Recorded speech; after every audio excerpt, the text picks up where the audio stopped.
Most je bil zgrajen leta 1978, ko so zaradi plazenja Melskega hriba zaprli takratno cesto med Mariborom in Malečnikom. Danes, po ponovnem odprtju ceste pod Melskim hribom, most povezuje center Maribora, Malečnik in mestno četrt Pobrežje. Prav zaradi tega je most nujno potreben sanacije, saj njegova konstrukcija ne predvideva današnjih prometnih obremenitev. Največja težava je v tem, da od izgradnje v letu 1978 skoraj ni bil nič vzdrževan. Tako je konstrukcija kar 40 let trpela posledice vremenskih vplivov, staranja materiala in prometa, ki se je od izgradnje občutno povečal. Po besedah Koprčine je za zanemarjanje mostu krivo predvsem pomanjkanje finančnih sredstev, ki danes več niso problem, saj je občina zraven lastnih sredstev uspela zagotoviti še dodatnega finančnega partnerja.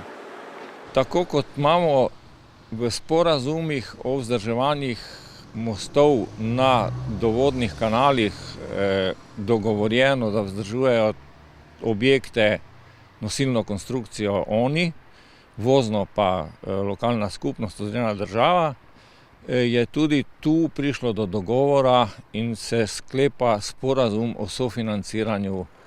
Sanacija mostu zraven popravila vseh vidnih poškodb armature nosilne konstrukcije, delnega povečanja nosilnosti in zamenjave krovne plošče predvideva tudi, da bo na površini sedanjih pločnikov, kateri se delno razširijo, prostor tudi za mešan promet kolesarjev in pešcev na obeh straneh mostu.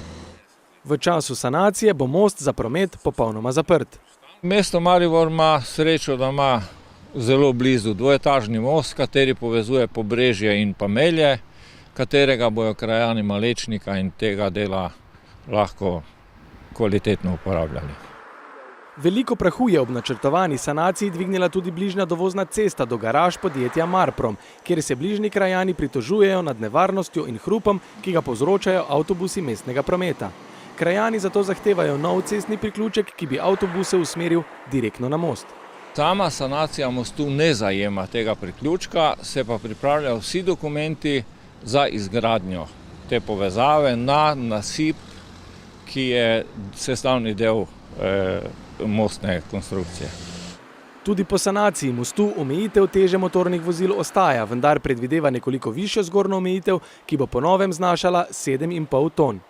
Predvsem zaradi tega, ker ni možno ojačati pilotov v samem kanalu, dovodnem kanalu hidroelektrarne Zlatoličje. Projekt, ki je vreden slabih 900 tisočakov, se bo po besedah Koprčine začel izvajati v zadnji tretjini letošnjega leta. Prvi avtomobili pa naj bi čez saniran most zapeljali konec leta 2019.